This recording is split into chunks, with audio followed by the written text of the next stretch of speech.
Hello friends, royal chef Sujata ह्या चॅनलमध्ये आपले खूप खूप स्वागत आहे. आपल्या सर्वांना गुरुपौर्णिमेच्या हार्दिक शुभेच्छा. आज आपण 3 दिवसांची स्वामींची प्रभावी सेवा. सर्व अडचणी दूर होतील, रोग दूर होतील.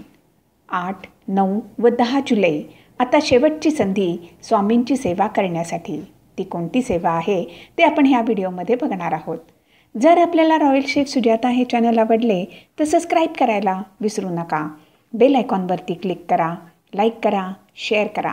कॉमेंट सेक्शनमध्ये आपले मत लिहायला विसरू नका. 10 जुलै 2025 गुरुवार ह्या दिवशी गुरुपौर्णिमा आहे.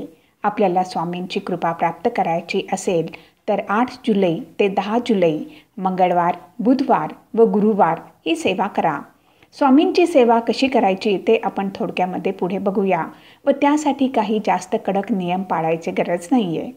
आपण ह्या अगोदर 21 दिवसांची व 5 व 7 दिवसांची सेवा कशी करायची त्याचे अगदी सविस्तर बघितलेले आहे. आपल्याला 21 किंवा 5 किंवा 7 दिवसांची सेवा करणे शक्य झाले नसेल तर आपण ही 3 दिवसाची प्रभावी सेवा करू शकता.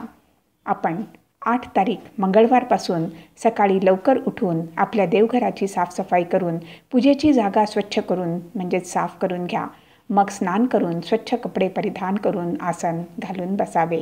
स्वामींची मूर्ती किंवा फोटो स्वच्छ करून हळद, कुंकू, अक्षता, फुले अर्पित करावी.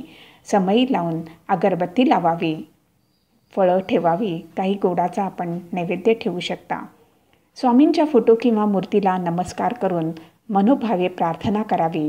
रोज 3 दिवस सकाळी नियमितपणे संक्षिप्त श्री गुरुचरित्रचे वाचन करावे व 1 माळ श्री स्वामी समर्थ यांच्या प्रभावी मंत्राचा 108 वेळा म्हणजेच 1 माळ जाप करावा व त्याचबरोबर 3, 5, 7 किंवा 11 वेळा तारक मंत्राचा जाप करावा.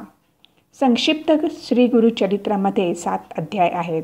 आपण रोज 7ही अध्याय वाचन करावयाचे आहे.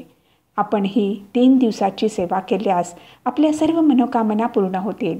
त्याचबरोबर आपले प्रश्न अडचणी सुटतील व आपले आरोग्य चांगले राहील. आपण ही सेवा करताना काही सोपे नियम पाळावयाचे आहेत. सेवा करताना 3 दिवस आपण शाकाहारी भोजन सेवन करायचे आहे. जर आपण घरामध्ये मांसाहारी जेवण बनवले असले तरी आपण ते सेवन करायचे नाही. घरामध्ये साफसफाईचे ध्यान ठेवावे. कोणाची सुद्धा निंदा करू नये, अपशब्द बोलू नये. गुरुपौर्णिमा ह्या दिवशी संपूर्ण दिवस उपवास करून रात्री गोडाचा नैवेद्य दाखवून मग उपवास सोडावा. फ्रेंड्स, जर आपल्याला रॉयल शेफ सुजाता हे चॅनल आवडले तर सबस्क्राईब करायला विसरू नका. यापुढे सुद्धा आपण अशीच उपयुक्त माहिती बघणार आहोत. धन्यवाद.